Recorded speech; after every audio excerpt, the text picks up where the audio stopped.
Okay, here we are with Chapter 1, Kyushu 1 review, the evolution of agriculture and the differences between subsistence and commercial agriculture. So let's just go through this. We're going to talk about how agriculture evolved, the different cultural hearths, and difference between subsistence and commercial, and then how that relates to LDC, DC, and MDC. So let's take a look here just to review some information. Let's start with what agriculture actually is. Agriculture is the deliberate modification, so the cultivation of plants and the raising of animals for sustenance or profit. So again, it's the deliberate modification, cultivation of plants and raising of animals for either sustenance. Sustenance means eating for survival, for nutrition, or profit, so to earn money. So are we eating for sustenance, which would be subsistence farming, or are we farming for profit, like commercial farming? And so prior to agriculture, people existed as hunter-gatherer groups. And these are nomads. These are groups of less than 50, and they moved around seasonally with their animals.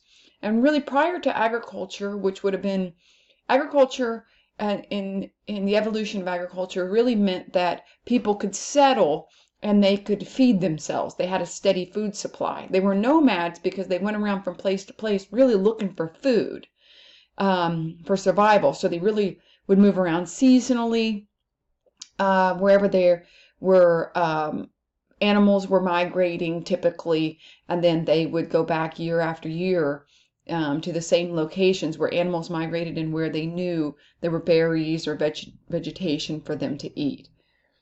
Let's talk about this evolution of agricultural timeline. Very, very important. So basically, this is what it looks like.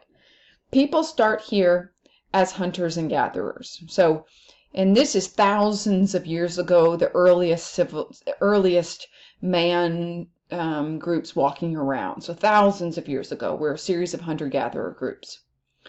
And as they're moving around to different places, they realize over time a couple of things. One, that as they're harvesting, going back to a place, and let's say they knew that there were blueberries that were in a specific location that were growing seasonally, that when they would set up their camps, that they would go and they would, let's say, find these blueberries, and then they would bring them back to camp to eat. Well, over time, they began to notice that as in their walking paths that they had cleared, that they would come back to every year, that blueberries began to grow, or maybe it's strawberries, or maybe it's lettuce, or maybe it's any other type of fruit or vegetation that they were consistently, seasonally, they were going out and finding and bringing back to camp.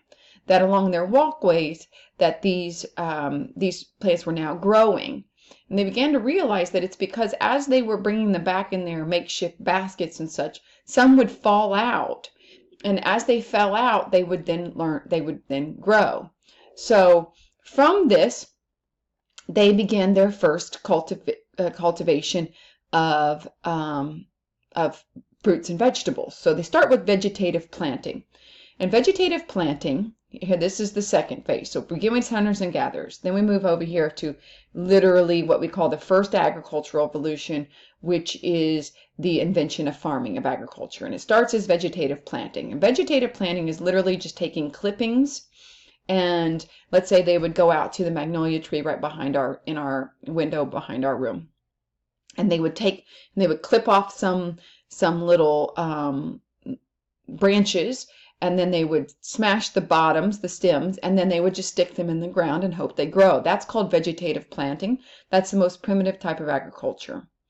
Then they began to realize that something like corn or rice, that if they just held back some of that they could use that as seedlings and some part of their harvest, that they could use that for seeds to grow. So let's say it's corn, that they could hold back some of their harvest of that corn, not eat it, and they could actually use that as seeds the next year to grow. That's called seed agriculture. So again, starts as very primitive vegetative planting. That's whenever you just take the clippings and smash the bottom of the stem, and then stick it in the ground and hope it grows.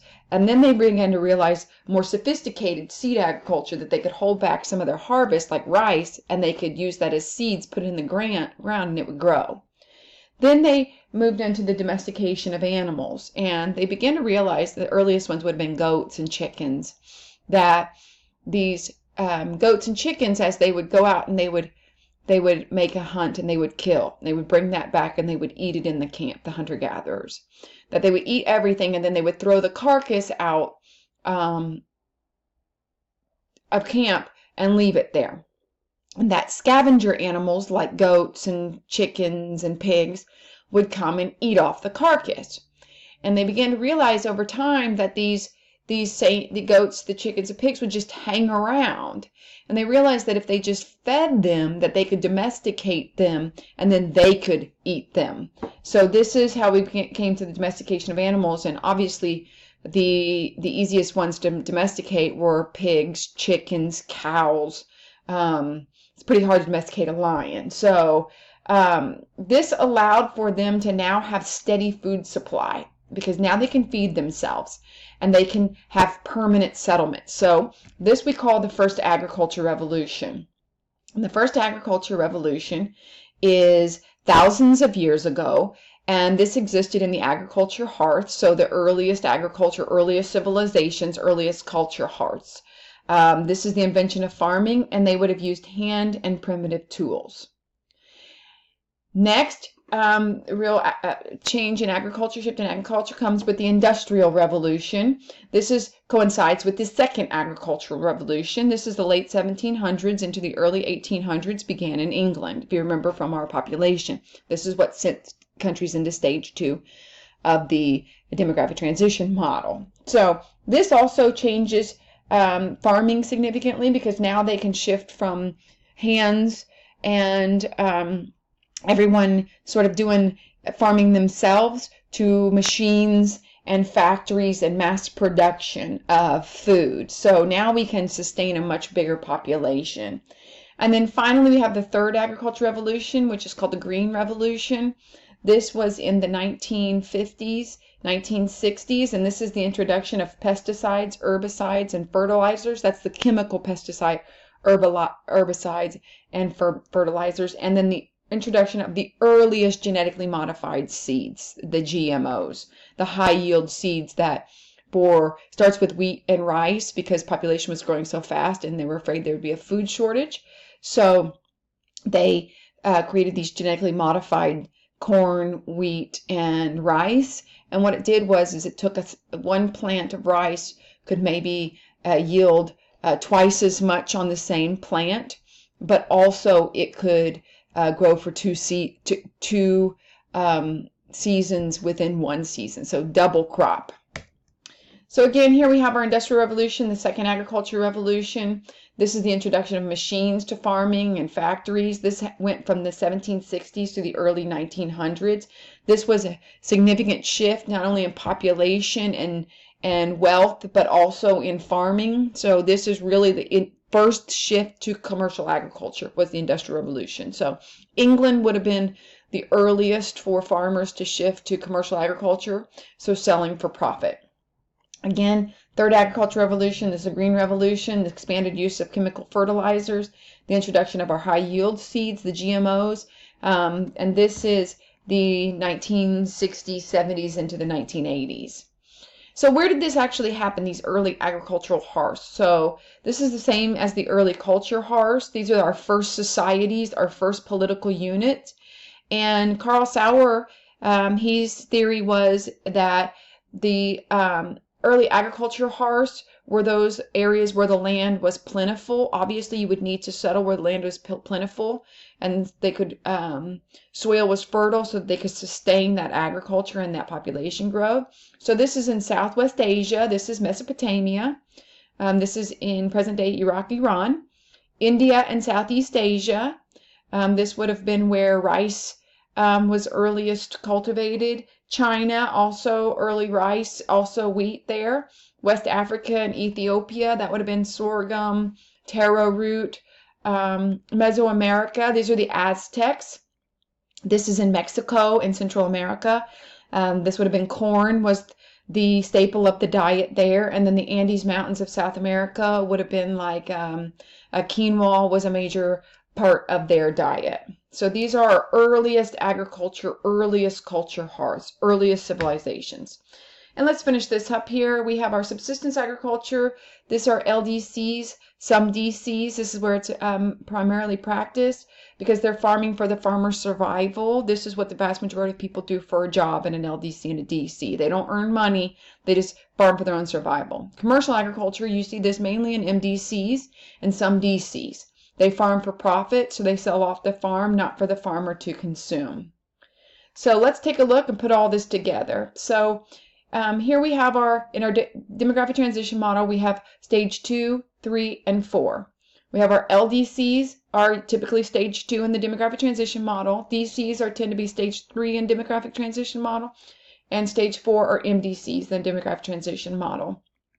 And as the stage 2 LDCs increase in wealth, income, and education, they should shift to stage 3 DCs. And then as our stage 3 DCs increase wealth, income, and education, they should shift from DC to MDC and also shift from stage 3 to stage 4. At the same time, LDCs stage 2, they're very reliant on subsistence agriculture, and as they increase wealth, income, and education, you should not only see a shift from stage 2 to 3, LDC to DC, but you should also see a shift from subsistence and shifting over to commercial agriculture. This is all part of the same continuum. You can't have one without the other. So you couldn't transition from LDC to DC without an increase in wealth, and income, and education, but also without a shift from subsistence to commercial agriculture. You can't shift from subsistence to commercial without going from DC to MDC or LDC to DC. You need that increase in wealth, income, and education because farming costs money to shift to commercial because you need the machinery, the high yield seeds, the chemical fertilizers, pesticides, and herbicides. So we know that these subsistence and commercial agriculture differ in 5 ways. 1, the purpose. 2, percentage of farmers in the labor force. The use of machines, farm size, and relationship of farming to other businesses. So we know that the purpose of subsistence is for sustenance, for the farmer to eat for his own survival. The purpose of commercial is for profit, to sell off the farm. In subsistence, you'll see a high percentage of the population are farmers because they're producing food for themselves to eat. They don't have jobs. These are poor places with high population. In MDCs, you'll see a small percentage of people who work as farmers because they have lots of machines. The machines do all that work. Whereas in LDCs and subsistence, you see that they'll use primitive technology, like tools will be primitive tools, animals, their hands.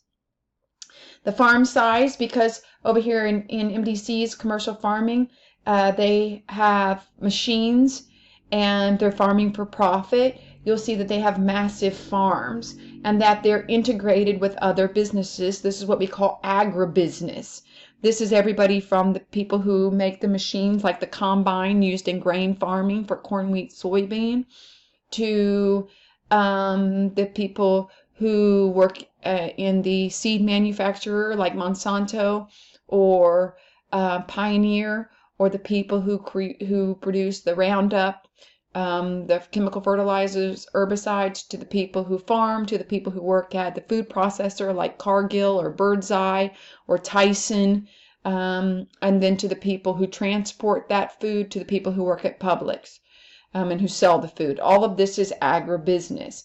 In an LDC, subsistence farming, they typically don't own the land that they're farming, and they'll have a very small plot of land because remember, they're trying to feed themselves, and they're doing this with tools like a stick and a rock in their hands, animal power, and sometimes a machete or some primitive tools.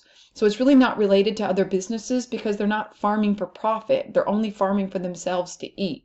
So again, they're not selling that. So there's no other industry that would be connected to that. It's very important that we understand the connection here between DTM, demographic transition model, and the stages. The levels of development, and the shift in type of agriculture. Thank you.